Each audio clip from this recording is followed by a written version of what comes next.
আসসালামু আলাইকুম। দি এর উচ্চারণ দি অথবা দা, কোনটা সঠিক? চলুন জেনে নেই। আসলে দি এর উচ্চারণ দিও হয়, দাও হয়। আমরা জানবো কখন দি হবে এবং কখন দা হবে। দির পরে যদি কোনো ভাওয়েল যুক্ত ওয়ার্ড আসে, অর্থাৎ এ, ই, আই, ও, ইউ যুক্ত ওয়ার্ড আসে, তাহলে ওই দির উচ্চারণ হবে হলো দি।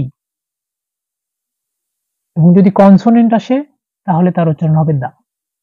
দেখুন এখানে দা ম্যান, এই দির পরে এখানে ম্যান শব্দটা আছে এবং ম্যানের প্রথম অক্ষরটা এম, এমটা কনসোনেন্ট, যেহেতু কনসোনেন্ট তার মানে এই দির উচ্চারণ হবে হলো দা।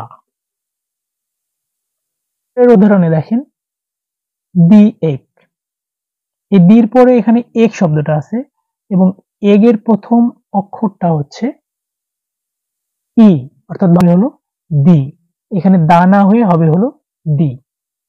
পরবর্তী উদাহরণটা দেখেন দা ডগ, এখানে ডগ শব্দটার প্রথম অক্ষরটা কনসোনেন্ট ডি দিয়ে শুরু হয়েছে, যে কারণে এই ডির উচ্চারণ হবে হলো দা, দা ডগ।